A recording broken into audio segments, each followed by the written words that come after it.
Il y a du monde à Paris vous propose un voyage dans le monde de l'oud avec le trio Joubran.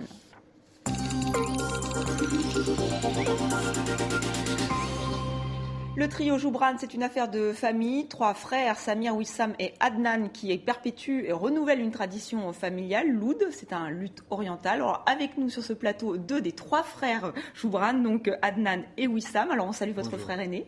Oui, il est à la maison, il est en train de nous regarder. J'espère bien qu'il vous regarde. Et alors, c'est vraiment lui qui vous a ouvert la voie, puisque c'est le premier qui a décidé de perpétuer la tradition. Ouais, en fait, Samir, le plus âgé, il a commencé cet voyage, cette carrière quand il était 10 ans, jusqu'à 2002. C'était la rencontre entre lui et moi. Et la carrière internationale, ça a commencé en France.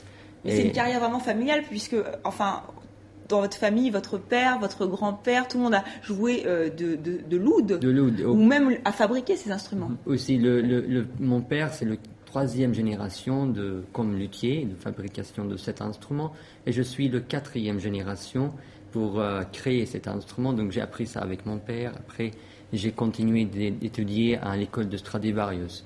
Donc c'est une famille fou de la musique.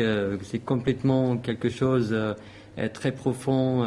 Voilà, on le voit, donc je pense que c'est votre père. C'est mon père, Hatem Joubran. Et donc une tradition qui se perpétue, et aussi un retour aussi des jeunes à cet instrument traditionnel. Adnan, c'est pour ça que vous aussi, vous avez eu envie de continuer? C'est pas pour ça que j'avais envie parce que j'étais un peu jaloux de la succès de mes 2 frères avant.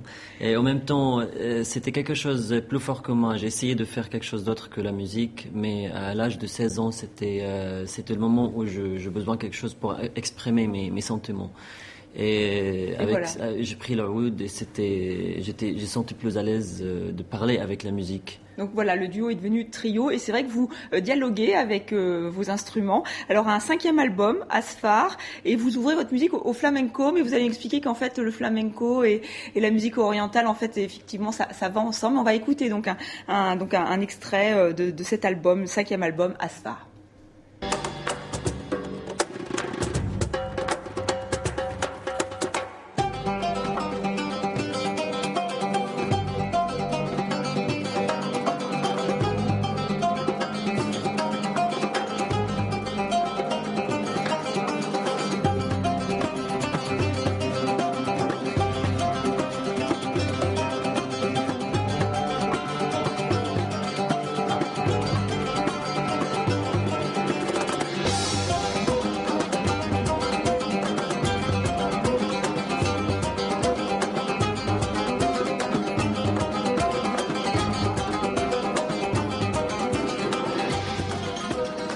Voyage, Asfar veut dire voyage en arabe, mais c'est aussi un jeu de mots avec l'anglais. Un jeu de mots, donc en arabe c'est des voyages en français, et il y a aussi Asfar en anglais, c'est aussi loin. Voilà, donc aussi loin, je veux dire, avec la musique aussi, on voyage, on était inspiré par plusieurs cultures, on a voyagé dans le monde entier, et puis aussi c'est aussi de se souvenir le peuple palestinien, justement. Parce que vous êtes d'origine palestinienne et vous le revendiquez. Voilà. C'est important. Nous avons la chance, le trio Joubran, de voyager.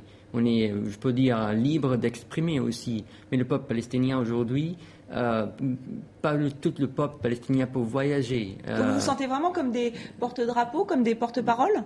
C'est une responsabilité qu'on a été pris par notre expérience avec Mahmoud Darwish. Mahmoud Darwish, c'est le plus grand poète palestinien et aussi de siècle pour nous dans le monde arabe. Et on a fait un projet avec lui après sa mort à l'ombre des monts.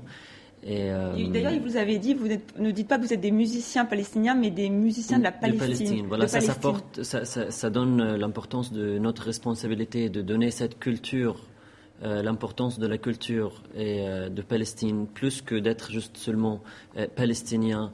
Et déjà d'être palestinien, c'est comme un métier.